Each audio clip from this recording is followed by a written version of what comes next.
मलिक अख्तर शहबाज बरूच चकवाल से जी। जी जी। मेरा सर आज सवाल यह है कि आजकल हर तरफ सोशल मीडिया पे, प्रिंट मीडिया पे एक ही खबरें चल रही हैं। कभी कहते हैं इमरजेंसी लग रही है मुल्क में, कभी कहते हैं सदारती निज़ाम आ रहा है, तो इसकी भी खबरें भी चल रही हैं, मीडिया पे भी बहस हो रही है। तो मेरा सवाल यह है कि क्या खान साहब आप भी सदारती निज़ाम चाहते हैं या महज एक प्रोपेगेंडा है?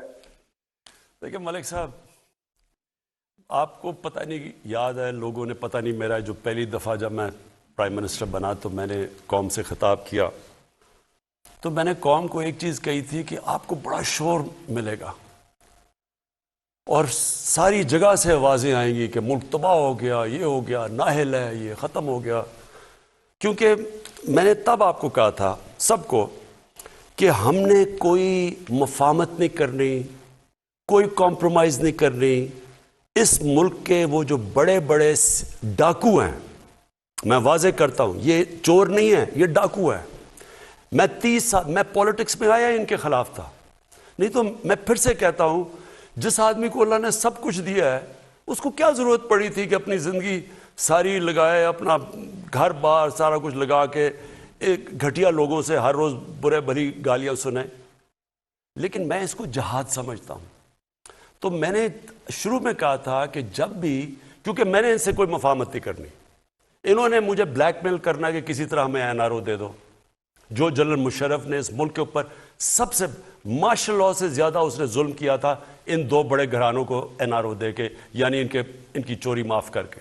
और इस कौम ने जो कीमत उठाई हो उसकी हम आज भुगत रहे हैं कि आधा पैसा जो हम इकट्ठा करते हैं टैक्स से, वो आधा पैसा चला जाता है इनके लिए हुए कर्जों की किस्तों के ऊपर। तो मुल्क चलाएं कैसे कि लोगों के कैसे तालीम दें, सेहत दें, स्ट्रक्चर ठीक करें, कैसे करें, जबकि आधा पैसा उन कर्जों पे जाता है, किस्तों पे जो इन्होंने लिए हुए हैं। और इन्होंने जिस तरह बेदर्दी से 10 सालों में, क्योंकि इनको एनआरओ मिल गया था, अपना नैब इनके बैठा दिया, जिस तरह इन्होंने इस मुल्क से किया है। ये अब मुझे ब्लैकमेल करने की कोशिश कर रहे थे कि जी अब चले हम इसको ब्लैकमेल करेंगे, इसको शायद कुर्सी इतनी पसंद है कि ये भी आखिर में जाके जनरल मुशर्रफ ही कहेगा अच्छा जी मैं आपसे एनआरओ के नाम पे मैं आपसे समझौता कर देता हूँ, अपने पैसे रख लो। अब मैं इसको समझता हूँ कि ये मुल्क की सबसे बड़ी गद्दारी है अगर मैं ये करूँगा। और इसलिए ये अफरा तफरी फैलाई हुई है, जो टीवी पे आता है जो तबाह हो गया मुल्क में ये हो गया, गुर्बत बढ़ गई। मैं ज़रा आपके सामने पहले ये ज़रा रखता हूँ ना, इन्होंने कहा कि गुर्बत बढ़ गई है। ये मेरे पास वर्ल्ड बैंक की फिगर्स हैं। ये चले हम तो कहेंगे तो लोग कहेंगे ये ठीक नहीं, वर्ल्ड बैंक तो हमारे से नहीं ऑर्डर्स लेता ना। वर्ल्ड बैंक की फिगर है कि 4 कैटेगरीज उन्होंने बनाई कि 4 क्लासेस हैं कि अगर आप डॉलर की 5.5 पर कैपिटा देखें तो उसके अंदर कितनी गुर्बत है, फिर 3.2 पर कैपिटा उसके अंदर कितनी गुर्बत है, 1.9 पर कैपिटा तो उसकी कितनी है। तो इन्होंने 4 कैटेगरी रखी हैं। चारों कैटेगरीज में वर्ल्ड बैंक कहता है कि चारों कैटेगरीज में गुर्बत कम हुई है। पहले में 0.6% कम हुई, दूसरे में 1.4% कम हुई गुर्बत, तीसरे में 2.9% कम हुई और आखिरी में 0.6% कम हुई। इसका मतलब कि हमारे दौर में तो गुर्बत कम हुई है। तो आप अगर ये देखें, इनका शोर देखें तो लगता है कि मुल्क तबाह हो गया। अब ये दूसरी चीज़ मैं आपके सामने रखना चाहता हूं कि वर्ल्ड बैंक ने एक और चीज़ कही। अभी उन्होंने वर्ल्ड बैंक ने पाकिस्तान की खुद वेरीफाई करके उन्होंने फिगर्स लगाई है कि पाकिस्तान में जो दौलत में इजाफा हुआ है, यानी जीडीपी में इजाफा हुआ है, सालाना जीडीपी में, सालाना दौलत में जो इजाफा हुआ है वो 5.37% है। अब 5.37% जब कोरोना का मुकाबला कर रहा है मुल्क, जो सारी दुनिया में, हिंदुस्तान में तो नेगेटिव में गई है उनकी ग्रोथ रेट, तो उधर जब पाकिस्तान का इजाफा हुआ है तो ये कैसे कह रहे हैं कि गुर्बत भी बढ़ गई, मुल्क भी तबाह हो गया।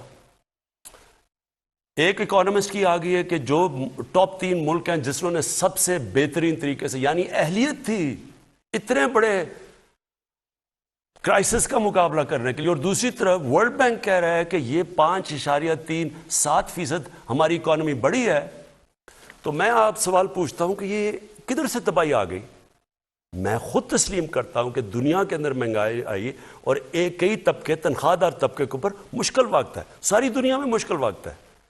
लेकिन मुझे यह बताएं कि आप अगर शाम को टीवी देखें और जो इनकी बातें सुने, वो दो आ जाते हैं, एक बेचारा तहरीक इंसाफ का मासूम बैठ जाता है, वहाँ बाकी एंकर भी मिल जाता है, वो दो उनके साथ जो दूसरे होते हैं, मुल्क मारा गया, तबाह हो गया, ये हो गया। तो ये कैसे बताते हैं अगर तबाह हो गया तो 5.37% मुल्क की इकॉनमी बड़ी कैसे है? और मैं आपको बताता हूँ बड़ी कैसे है। अगर आप, और मैं ये भी चाहता हूँ, मैं अपने सहाफ़ियों से चाहता हूँ कि देखिए इतनी मायूसी कई दफ़ा फैला देते हैं कि वो लोग बेचारे समझते हैं कि तो मुल्क आज गया तो कल गया। ये मुल्क इस वक्त दुनिया में मिसाल दी जा रही है जो सबसे बेहतर निकला है कोरोना से। और ये आप जरा सुने किधर किधर फायदा हुआ है हमने पॉलिसीज बनाई। सबसे पहले कंस्ट्रक्शन, पाकिस्तान की कंस्ट्रक्शन इंडस्ट्री के अंदर जो बूम आई हुई है वो मैं आपको बताऊं। उन्होंने कहा ना कि जी, मुझे कहते थे कि जी इन्होंने कहा हम घर बनाएंगे और ये करेंगे और हम आम लोगों के लिए मौका देंगे घर बनाने का। आप जरा ये सुने,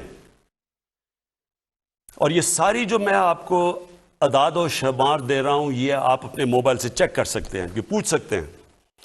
सबसे पहले जी, जो बैंकों के अंदर ये पहली दफा पाकिस्तान में हो रहा है कि बैंक छोटे लोगों को कर्जे दे रहे हैं घर खरीदने के लिए, और इसके लिए हमें बड़ी मेहनत करनी पड़ी।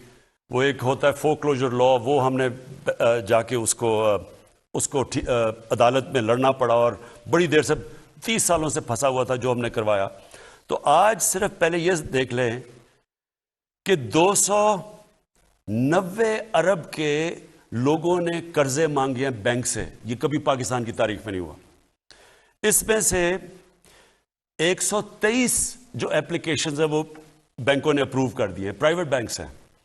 उसमें से 40 अरब रुपया दे चुके हैं लोगों को अपने घर बनाने के लिए। ये वो लोग हैं जो कभी सोच नहीं सकते थे अपना घर बनाने के लिए, क्योंकि वो किराए के घरों में रह रहे थे। अब जितना वो किराया देते हैं उतनी वो आप किस्तें दे रहे हैं अपना घर बनाने की, जो सारी दुनिया के अंदर जो आप कर्जा दे के अपने घर लेते हैं, जिसको मॉर्गेज फाइनेंसिंग कहते हैं अंग्रेजी में, वो पाकिस्तान में पहली दफा शुरू हो गई है। अब आम तनख्वाहदार तबका अपना घर बना सकेगा। पहली चीज, हमारी जो गवर्नमेंट की मिनिस्ट्री है, 45,000 घर यूनिट्स बन रहे हैं इस वक्त। 45,000 गवर्नमेंट के जो यूनिट्स इस वक्त हम बना रहे हैं, और ये हमारी स्कीम थी। प्राइवेट सेक्टर के अंदर अब ये सुनने वाली बात है, क्योंकि हमने कंस्ट्रक्शन में बड़ी लोगों को छूट दी, हमने उनको इंसेंटिवाइज किया, उनके लिए उनके रुकावटें दूर की। 324 प्रोजेक्ट्स हैं कंस्ट्रक्शन इंडस्ट्री में, और इसमें 30 लाख घर बन रहे हैं।